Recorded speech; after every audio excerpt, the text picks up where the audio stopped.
class, this is Mr. Lehman. I want to talk to you about Lesson 9, which is all about Avogadro's number. There's a special number out there that we talked about a lot in class, and that's 6.02 times 10 to the 23rd.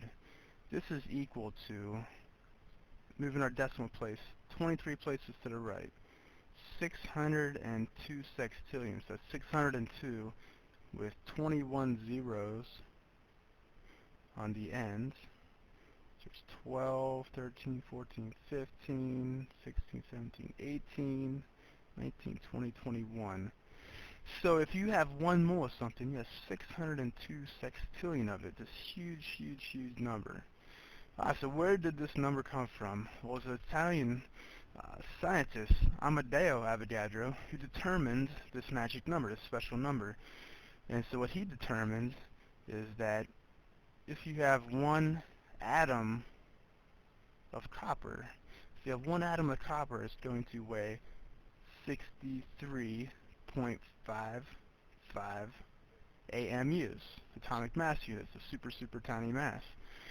However, if you have 6.02 times 10 to the 23rd atoms of copper, it's now going to weigh 63.55 grams.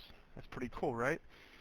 So the mole is how many, Avogadro's numbers, how many of something, an atom or a molecule you need, so that you can look at the periodic table and use the average atomic mass, the number on the bottom for each element, to calculate how much something weighs. And so for instance, if you look at the periodic table and say, what does 1 mole of nitrogen weigh? It would weigh roughly 14 grams, 14.01 if you're using 2 decimal places. We could also say, alright, well, if I do have 1 mole of copper, if I have 6.02 times 10 to the 23rd atoms of copper, I know that's going to weigh, like I said, 63.55 grams. If I'm doing a science lab,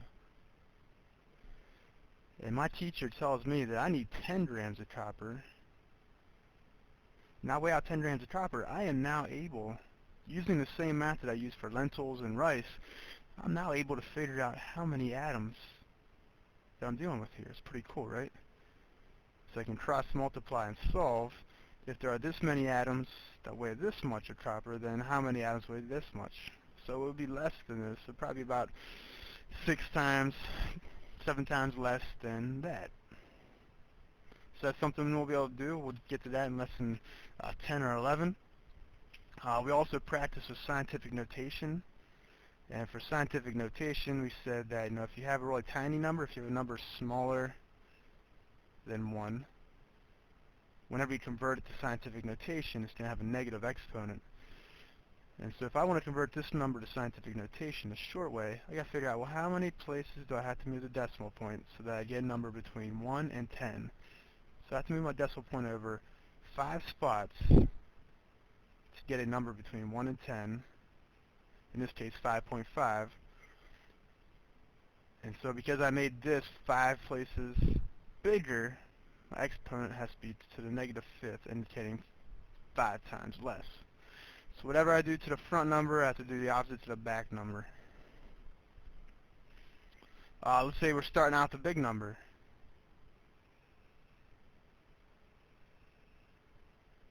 We're starting out this big number, let's say 107 billion. If I have 107 billion, it takes time to count all these zeros. You can make a mistake, and so we like to use scientific notation to simplify the process, make it less likely we're going to make a mistake, and to speed up our calculations. And so I would have to move my decimal place over 3, 4, 5, 6, 7, 8, 9, 10, 11 spots. Move my decimal over 11 spots so that I get a number between 1 and 10.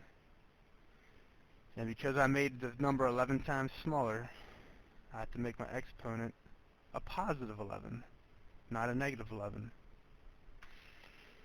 Alright, so we'll be using scientific notation a lot here in the next couple of days. Hope this helped. Have a great day.